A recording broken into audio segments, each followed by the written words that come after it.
కారణాలు చెప్తా ఉన్నాడు.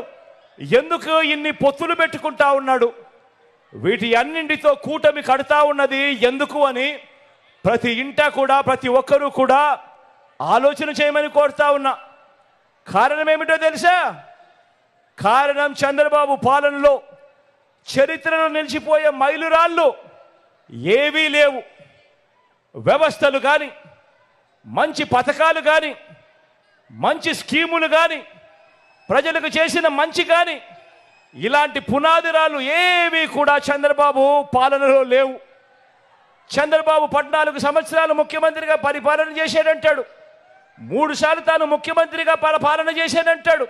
కానీ తన పేరు చెబితే ఒక్కటంటే ఒక్కటైనా కూడా తన పేరు చెబితే ఒక్కటంటే ఒక్కటైనా కూడా మంచి గుర్తుకొస్తుందా అని అడుగుతా ఉన్నా మిమ్మల్ని అందరినీ కూడా. నేను ఇలా 2 చేతులు పైకి ఎత్తారా, ఇలా ఇలా ఇలా ఇలా ఇలా ఇలా ఇలా ఇలా ఇలా ఇలా ఇలా ఇలా ఇలా ఇలా ఇలా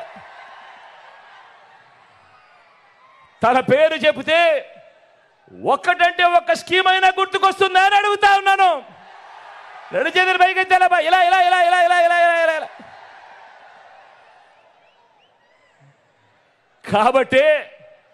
కాబట్టే ఈ చంద్రబాబు నాయుడు గారు ఆయన కూటమి నా మీద వేయించడానికి వీళ్ళందరికీ గులకరాళ్ళే మిగిలాయి.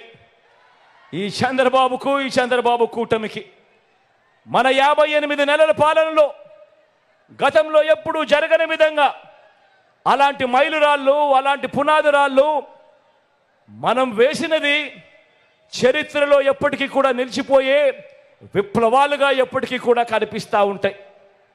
కాబట్టే మన జెండా తలెత్తుకొని ఎగురుతా ఉంది, అక్కడే కనిపిస్తా ఎగురుతా ఉంది. వారి జెండా మరో 4 జెండాలతో జత కట్టినా కూడా ఎగరలేక కింద పడతా ఉన్నాయి వాళ్ళ జెండా.